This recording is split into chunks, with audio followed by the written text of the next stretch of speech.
ہمارے گاؤں کے امام صاحب کی بیٹی کے ساتھ کسی نے زیادتی کر کے اسے بے رحمی سے مار دیا تھا۔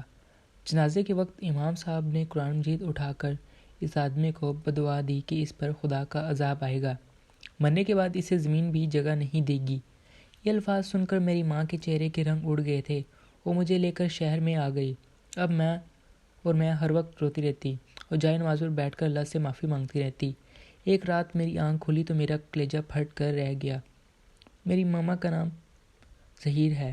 میرے ابا جان کا انتقال میرے بچپن میں ہی ہو چکا تھا۔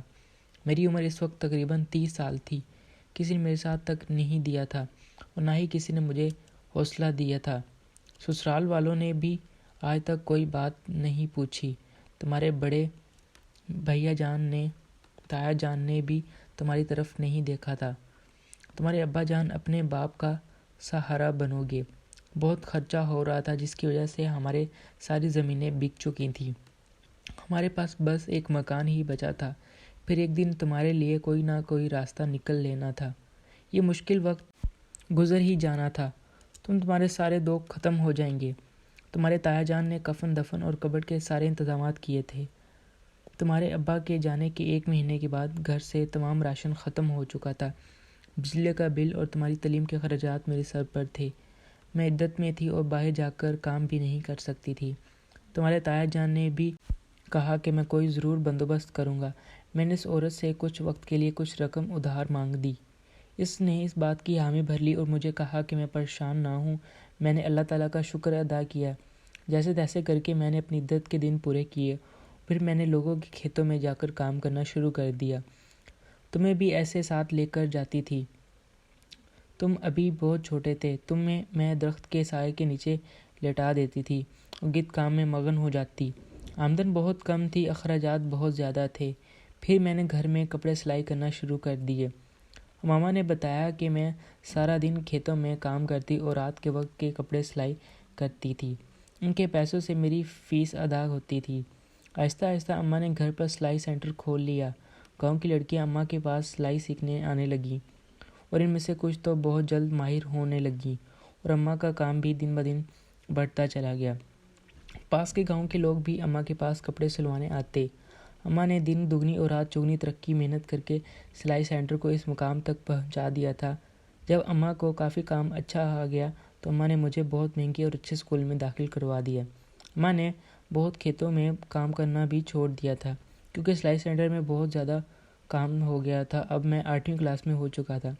اماں نے مجھے سیکنڈ ٹائم اکیڈمی میں بھی داخل کروا دیا تھا کیونکہ 8ویں جماعت کے میرے بورڈ کے امتحانات ہیں۔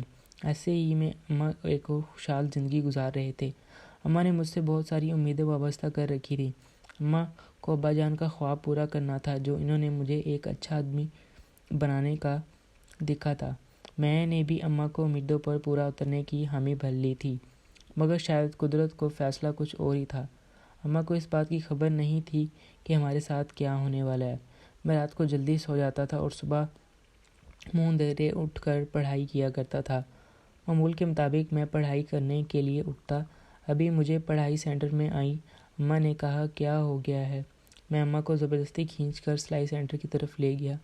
اماں کو میں نے جوتا نہ پہننے دیا۔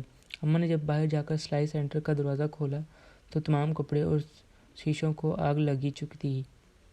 تمام دیواروں اور سب سامان آگ کی لپیٹ میں آ چکا تھا اور سب بکھرے ہوئے نظر آ رہے تھے۔ ہمارے ارد گرد گاؤں کے بہت سارے لوگ ہجوم بنا کر اکٹھا ہو گئے تھے، جس میں چھوٹے بڑے جوان اور گھوڑے سب شامل تھے۔ عورتیں اماں کو حوصلہ دے رہی تھیں اور وہ ہمسائی عورت اماں کو چھپ کر وار رہی تھی کہ خدا ضرور کوئی نہ کوئی راستہ نکال دے گا۔ لوگ اپنے گھر سے پانی کی بالٹیاں لا کر آگ بجھانے والی گاڑی کو بھی اطلاع دے دی تھی۔ کچھ ہی دیر میں ان کے تمام 4 گاڑیاں ہمارے دروازے پر آ کے رک گئیں۔ انہوں نے ایک لمحہ ضائع کیے بغیر ہی آگ بجھانا شروع کر دی، مگر اماں اٹھ کر سلائی سینٹر کو جا کر دیکھتی رہتی اور روتی رہتی۔ اس واقعے کو کچھ ہی دنوں کے بعد لاہور والی خالہ جان ہمارے گھر آئیں۔ انہوں نے آ کر اماں کو سمجھایا، ان کی ہمت بڑھائی۔ پھر دوبارہ سے اماں نے کھیتوں میں کام کرنا شروع کر دیا۔ اس طرح ہمارا وقت گزرتا رہا اور میں اسکول سے کالج میں آ گیا تھا، مگر ابھی بھی ہمارے گاؤں کے امام مجید کی بیٹی کے ساتھ کسی نے زیادتی کر کے اسے بڑی بے رحمی سے مار دیا تھا۔ سب لوگ پریشان تھے۔ پورے گاؤں میں ایک ڈر خوف پھیل گیا تھا، کیونکہ اس سے پہلے کبھی بھی ایسا واقعہ نہیں ہوا تھا۔ جنازے والے دن امام صاحب نے اپنی ہاتھ میں قرآن مجید اٹھایا اور سب گاؤں والوں کے سامنے اس آدمی کو بددعا دینے لگے جس نے ان کی بیٹی کے ساتھ ظلم کیا تھا۔ امام صاحب نے کہا کہ جس نے میری بیٹی کے ساتھ ظلم کیا ہے وہ چند دن بعد ہی مر جائے گا، اس پر خدا کا عذاب آئے گا اور اسے قبر میں بھی جگہ نہیں ملے گی۔ امام صاحب کی بات سن کر میری ماں کانپ گئی، وہ بھاگتے ہوئے گھر آئی اور اپنا سارا سامان باندھنے لگی، پھر مجھے لے کر لاہور والی بس میں بیٹھ گئی تو مما مجھے ڈانٹ کر چپ کروا دیتی۔ میری ماں نے گھبرائی ہوئی تھی۔ اچانک ہماری بس ایک کار سے ٹکرانے لگی۔ یہ دیکھ کر بس میں بیٹھے سب مذاق چلانے لگے اور بچوں کے رونے کی آوازیں آنے لگی۔ میں اماں بھی گھبرائے ہوئے تھے کہ یہ کیا ہو رہا ہے۔ خدا کا شکر ہے کہ کوئی بڑا نقصان نہیں ہوا۔ بس میں تمام موضوع محفوظ تھے اور گاڑی نے بھی فوراً بریک لگا لی تھی۔ اس کے بعد ہماری بس لاہور اسٹیشن جا کر رکی۔ ہم لاہور پہنچ گئے اور خالہ کے گھر رہائش کے لیے ٹیکسی ڈھونڈنے لگے۔ 15 منٹ بعد ایک ٹیکسی آ کر رکی، اس پر بیٹھ کر خالہ کے گھر کی طرف روانہ ہو گئے۔ تھوڑی دیر بعد ٹیکسی خالہ کے گھر پر گئی اور دستک دی۔ خالہ کی بیٹی نے دروازہ کھولا۔ اس نے جیسے ہی اماں کو دیکھا وہ اماں سے لپٹ گئی، مجھے سلام کی اور ہمیں اندر آنے کے لیے کہا۔ ہم خالہ اور خالو سے ملے۔ اتنے خالہ کی بیٹی ہمارے لیے شربت بنا کر لے آئی۔ تھوڑی دیر آرام کرنے کے بعد سب نے اٹھ کر عصر کی نماز ادا کی۔ میں مسجد چلا گیا۔ مسجد سے واپسی پر مجھے ایک پارک نظر آیا اور میں تازہ ہوا کھانے کے لیے وہاں چلا گیا۔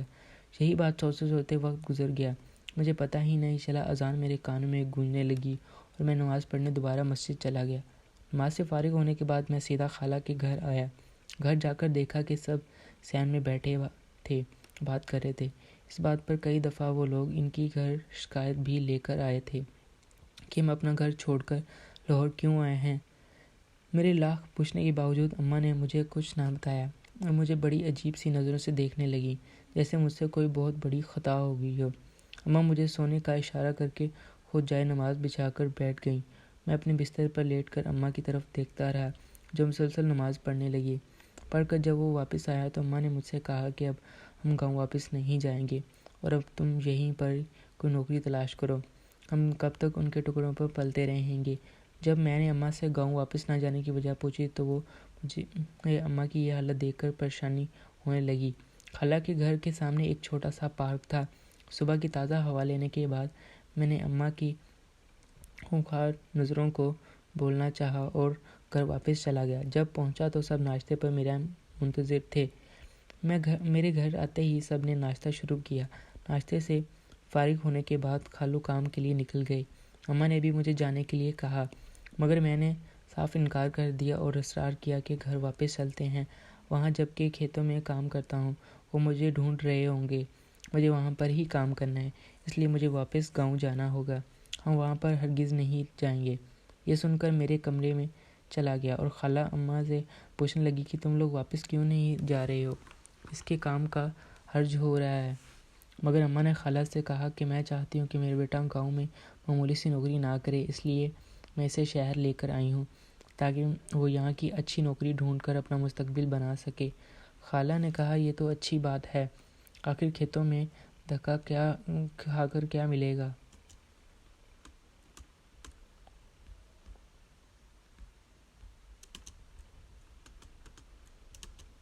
اب تو گاؤں والے بھی لوگ شہر آ رہے ہیں، تمہارے بیٹے کی تعلیم بھی اچھی خاصی ہے اور ابھی پڑھ بھی رہا ہے۔ نیکسٹ پارٹ میں ویڈیو